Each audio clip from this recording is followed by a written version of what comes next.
अगर आपका डायलिसिस चल रहा है तो आपने ये ज़रूर करना है कि फिस्टुला जिस तारीख को आपका फिस्टुला बनना है उसे आप एक दिन पहले अपना डायलिसिस करवाइए। डायलिसिस करवाने के बाद जो डायलिसिस कराने के बाद के टेस्ट होते हैं खून के नमकियात के, सीरम क्रेटिनिन के, वो ज़रूर करवाएं और वो करवा के आप जो है अपने डॉक्टर को ज़रूर चेक कराएं। तो ये जो फिस्टुला आम तौर के पे बनाया जाता है, दोनों में से किसी एक बाजू का इस्तेमाल किया जाता है और जो हमारा मेन प्रिंसिपल है वो बाजू है जो कि आपका डोमिनेंट आर्म नहीं है, जो बेसिकली जिसे आप काम नहीं करते हैं। मतलब अगर आप राइट हैंडेड हैं तो आपके हमारी पहली चॉइस ये नहीं होगी कि आपके दाएं हाथ के ऊपर हम फिस्टुला बनाएं, हम आपके बाएं हाथ के ऊपर फिस्टुला बनाएंगे। अगर आप लेफ्ट हैंडेड है तो फिर हम आपके दाएं हाथ के ऊपर फिस्टुला बनाएंगे। बाजुओं के ऊपर हमें जगह ना मिले तो फिर और टेक्निक्स हैं, वो ज़रा ग्रेटर डिटेल में बातें हैं जो हम फिर किसी और वीडियो में इस पर बात करेंगे। तो अगर इस पर ना मिले तो फिर ये है कि हम टांगों के ऊपर भी बना सकते हैं, लेकिन वो हमारी एक लास्ट रिजॉर्ट है। और between the arms and the legs के हाथों, बाजुओं पे और टांगों के बीच में बहुत सारी और ऑप्शंस हैं जिनको हम अवेल कर सकते हैं फिस्टुला बनाने से पहले क्या एहतियातें का बतौर मरीज़ ये बहुत ज़रूरी है कि आपको इस सवाल का जवाब पता हो।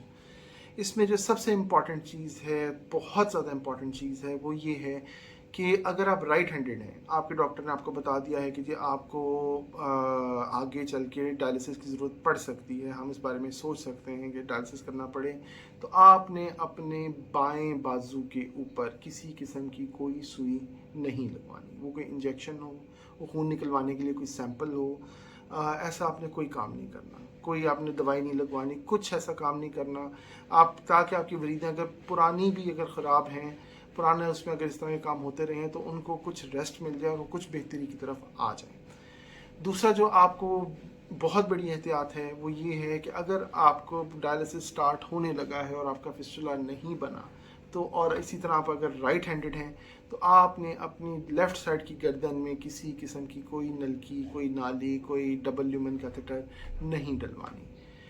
ये आपके लिए बहुत बड़ी एहतियात है, क्योंकि अगर आप डलवाएंगे तो ये बाद में फिस्टुला बनने के बाद फिस्टुला की बंदिश का बायस बन सकती है। इस नाली का इस टाइम पे डलना अंदर की वरीदों को तंग कर देता है। इंपॉर्टेंट एहतियातें हैं जो आपको करनी चाहिए। तीसरा जो आप काम कर सकते हैं फिस्टुला बनने से पहले वो ये है कि जिस हाथ पे बनना है उसकी कुछ एक्सरसाइजेज आप कर लें ताकि उस हाथ में खून का बहाव बेहतर हो जाए। पर हैं आजकल कॉमन फोम के आपको बॉल्स मिलते हैं, बस जो भी मरीज़ हैं, आप ख़ुद हैं या कोई आपके रिश्तेदार हैं, आपके अजीज़ हैं, उनके हाथ में वो बॉल जो पकड़ा दें और उनसे कहीं इसको दबाते रहें, वक्फे वक्फे से दबाते रहें, थोड़ी 5 दफ़ा 10 दफ़ा, तो इससे हाथ की ग्रिप भी बेहतर हो जाएगी और ये कि हाथ की तरफ फ्लो बेहतर हो जाएगा। आपका फैसला हो गया कि आपका फिस्टुला बनना है। अगर तो अब दो सिचुएशंस हैं, आपका डायलिसिस हो रहा है या नहीं हो रहा। अगर नहीं हो रहा तो फिर तो कोई मसला नहीं है, आपके जो आपके वैस्कुलर सर्जन हैं आपको बताएंगे कि आपने इस डेट को आना है, ये टेस्ट कराने हैं, ये होगा और आप जाएँ अपना। अगर आपका डायलिसिस चल रहा है तो आपने ये ज़रूर करना है कि फिस्टुला जिस तारीख को आपका फिस्टुला बनना है उसे आप एक दिन पहले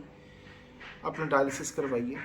डायलिसिस करवाने के बाद जो डायलिसिस कराने के बाद के टेस्ट होते हैं खून के नमकियात के, सीरम क्रेटिनिन के, वो ज़रूर करवाएं और वो करवा के आप जो है अपने डॉक्टर को ज़रूर चेक कराएं। तो ये है कि फिर आपने जो है थोड़ा सा सफाई का ख्याल रखना होगा कि आपकी रोज़ाना पट्टी होती रहे, ज़ख़म साफ़ रहे, ज़ख़म में इन्फेक्शन ना पड़े। तीसरी चीज़ ये होगी कि आप को जिस तरह पहले बताया कि आपको बॉल पकड़ के उससे आप कोई एक्सरसाइज करें। वो आपके जो हैंड ग्रिप बनाने वाले वो मिलते हैं, टूल्स मिलते हैं, उनको यूज़ कर लें, फोम का बॉल यूज़ कर लें। तो ये आपको बहुत ज़्यादा करनी पड़ेगी ताकि खून का बहाव ज़्यादा से ज़्यादा बाजू की तरफ आए और ज़्यादा से ज़्यादा फिस्टुला की तरफ जाए, ताकि फिस्टुला उतनी जल्दी काम करने के काबिल हो, जिसको हम अपनी लैंग्वेज में मैचुरेशन कहते हैं कि फिस्टुला मैच्योर हो गया है। ये 6 से 8 हफ्ते इसमें लगते हैं, 6 से 8 हफ्ते बाद आपका फिस्टुला इस्तेमाल होगा। तो ये दूसरी एहतियात है। तीसरी चीज़ ये है कि जब आपका फिस्टुला बनेगा तो आपके जो डॉक्टर साहब हैं वो आपके बताएंगे कि आपने फिस्टुला चेक कैसे करना है। कि जब आपका फिस्टुला बनता है तो उसके ऊपर एक थ्रिल आती है, एक वाइब्रेशन आती है। जिस जगह पे वरीद गुजर रही है वरीद के ऊपर एक वाइब्रेशन आएगी, तो आपने वक्तन फ़वक्तन ये कि उसके ऊपर हाथ रख के दिन में 5-6 दफ़ा चेक करना है कि जो वाकई आ रही है कि नहीं आ रही है। अगर नहीं आ रही है तो फिर आपने फ़ौरन अपने डॉक्टर के साथ रुजू करना है।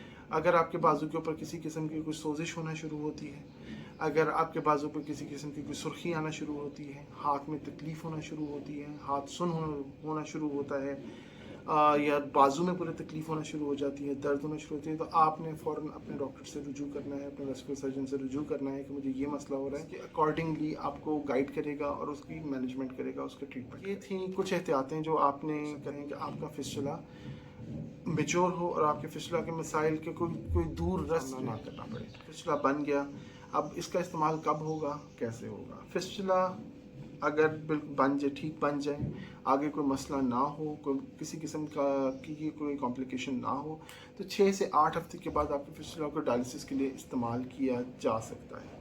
अब इसमें एक थोड़ा सा सवाल है कि कब बनाना चाहिए। तो उसमें ये है कि अगर आपका डायलिसिस नहीं शुरू हुआ और आपके प्लान में है फ्यूचर में कि डायलिसिस होना है, तो कम से कम डायलिसिस के स्टार्ट से 6 महीने पहले आपका फिस्टुला बन जाना चाहिए।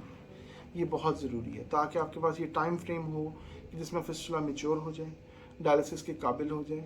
अगर किसी किस्म का कोई उसमें परेशानी आती है, कोई कॉम्प्लिकेशन होती है, तो इस टाइम फ्रेम में हम इस वक्त के दौरान उसकी हम मुदावा कर सकें, उसको हम ट्रीट कर सकें।